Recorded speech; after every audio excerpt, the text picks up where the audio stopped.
te arwhamo o tato ni atua e o rai te taata. Tato te wharere nei I roto I te ne whanoar a puret a I ea puri ni tiatehe. Iora na e manawa I to tato ne wharere a I roto I te arwhamo o tato ni atua. A whari mei te tap o no te arwha e te here me roto mei I te ne whatere a. E tēnu atu I te mo mero atua o te taretia no te otei no te metia. Tu tato ne man o tumu I mai te hei no te ne teimi, o iaho ia te hamei te ira. Maruru I te wharoar a mei, e ia pārhe mei te wharua, ini aia tato tate te I te roar a o te ne whanoar a puret a, ini aia puri ni tia te hei. E ia mei te, e ia oa tato atu a, I roto I te ne whanoar a, ia rana.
Watero I te romei tanta me te whanu te.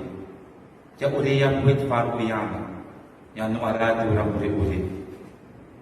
E hi o ane ta umatai te mo aiwi. E no ane ia u te tauturu I reira. No o mai ai ofa te pue te meitrei e te whenua. Pure amu I tatu I tu tatu atua. Tumatumi tua here te ora e I hofa. Te pure te hame te atu ne mato ia ue. No te momenti o ta matu I wharingi, I roto I tu matu no mora la tate te. I te inira te me te tuahere, te I te meni ue te amutumari, I raro e tapoe o te ini e utu a whare. Te vei o ta matu I hamutine I aue, e whaahanahana, e aru e matu I to e narai oa. Te tune matu I tu matu ni turi I raro, matu a au hai atoa, te anine matu I a oi. Ia pari mai tu na bawa mai tu ia matu I te roara o tamatu ni tapro uipa. Tu matu me tu hele te ora e I ufa. Fatu o e no te rewa, fatu o e no te moana, fatu o e no te whenua, fatu a tua o e no matu te takati. Tu matu me tu hele te ora e I ufa. Te e tamatu nea vepure moa ia oi. Nara tu te uam oi e tu metia, o te whatatau rohia, o te amo I tamatu ne mo hokoia, me te ene e ambure no atu. Amen.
penebo, irawaturu o rumaho e ayamaye, te irawaturu o rumaho, te na ora tona tai ora.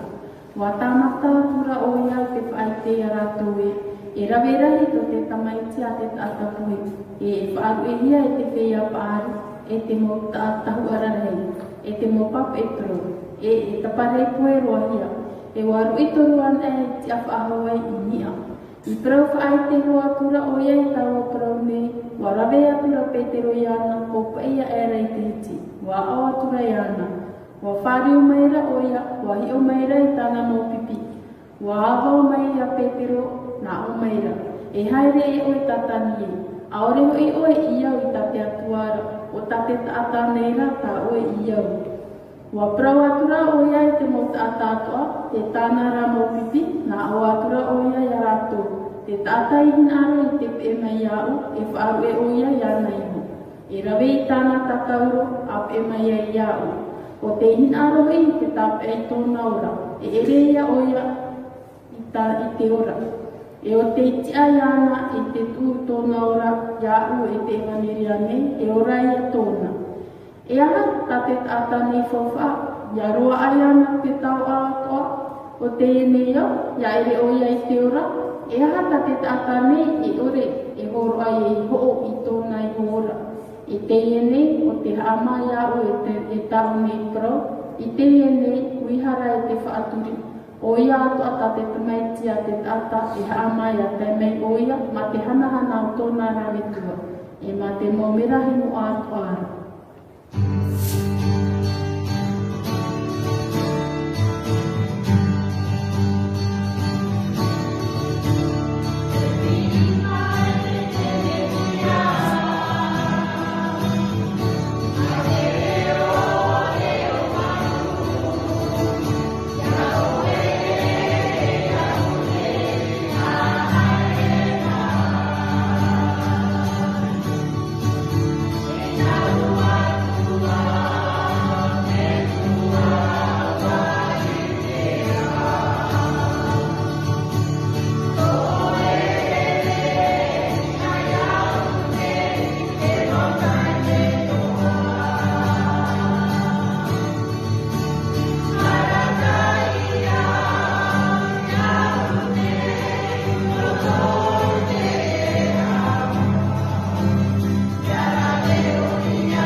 Aujourd'hui, la lecture commence par le premier avertissement de Jésus à ses disciples qu'il va souffrir et mourir.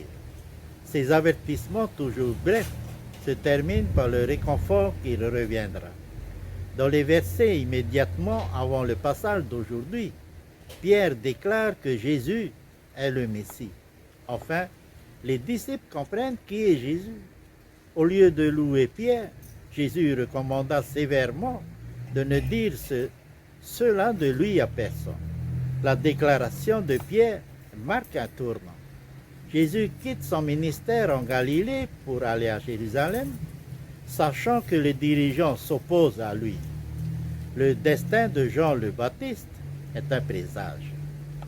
Jésus pourrait choisir différemment et arrêter de prêcher sur le royaume pendant un certain temps, mais il continue de la bonne nouvelle et met en garde ses disciples de sa mort prochaine. Pierre est dans le déni total et gronde Jésus. Pour Jésus, il y avait seulement deux réalités, la voix de Dieu et la voix de l'homme. Les humains se concentrent souvent sur ce qui est miraculeux, fort et sur le contraire. Subir les souffrances plutôt qu'utiliser son pouvoir de l'éviter est une idée surprenante et exotique.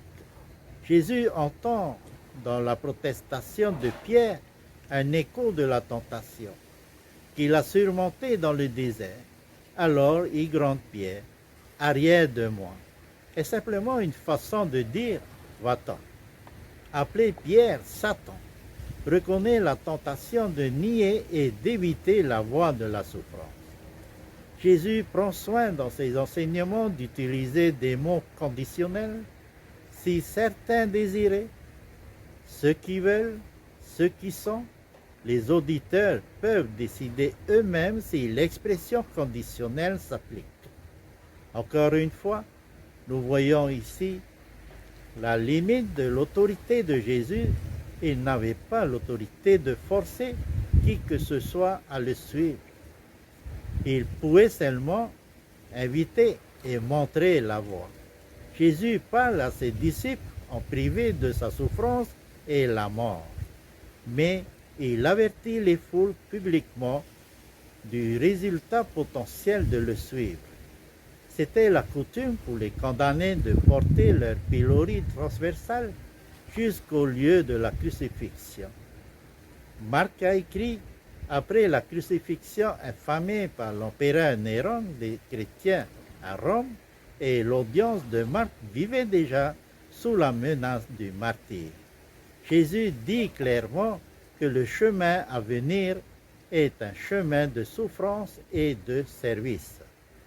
La gloire est réservée pour le moment où le Fils de l'homme reviendra. Ce n'est pas dans le contrat actuel, mais dans le monde de Marc, c'est prévu pour bientôt, durant la vie du lecteur. Les prédictions de la mort soulignent la souffrance, pas la résurrection.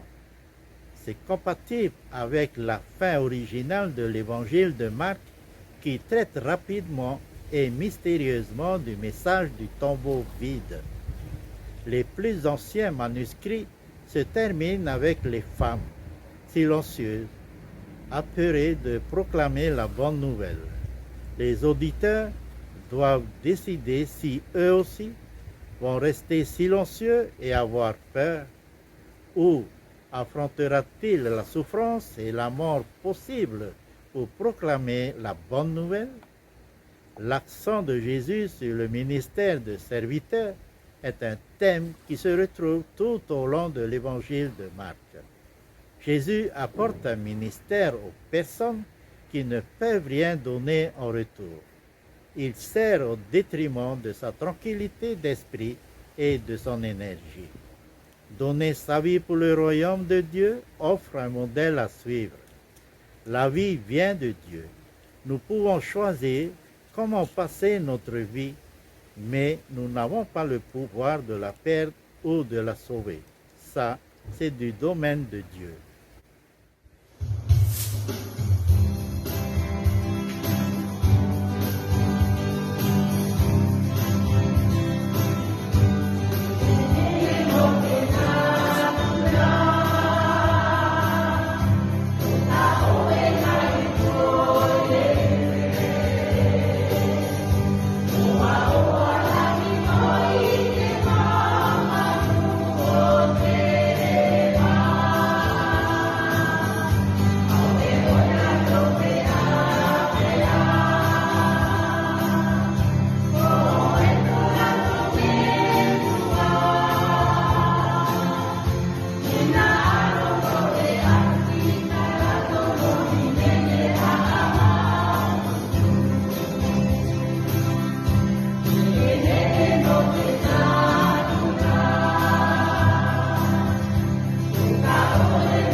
Tato I roto I te here e te hau o tō tātou atua.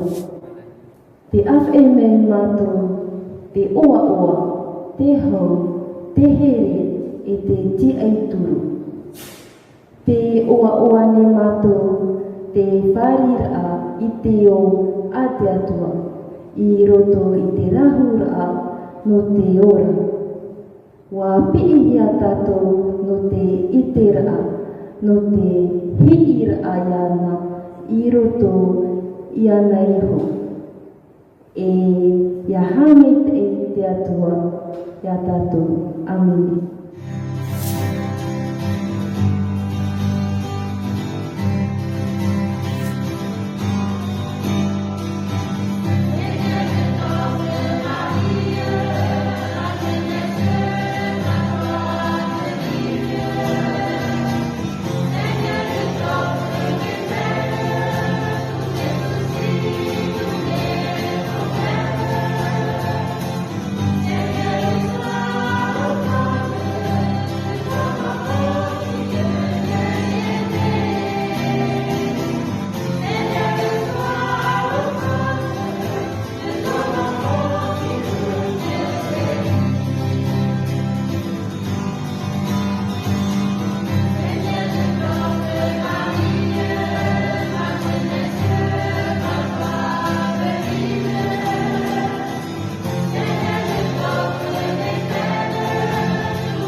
Ipuri tatu iti atua. Tumanto atua ini ai tirai. O oi tipo ye te mei tirai ye te penua. Lalu tu iti ni teini. Tipuri atu ne matu ya oi. Yani ni oi pari baru ame. Iku tupu ya matu. Ye hamaru atu ane matu ya oi ti atua. Tota matu ne mo oi patami ni ai dabi no oi. Yani ni la oi ape matu. Lalu tu ne tu iti baru. Pun ame oi ke iti. Te marama. Yani ni te reira, ya totunu ya mato, i roto ni tamato ni mo hepa. Ya apera oe ya mato na roto i tamato ni mo ravera. Yani ni oe, ya ite tomato nia tu atamato hia ai ni yo oe te atua. Noria, te hamaruru a hatu ni mato ya oe. Ya vei moa to oe oa. Amen.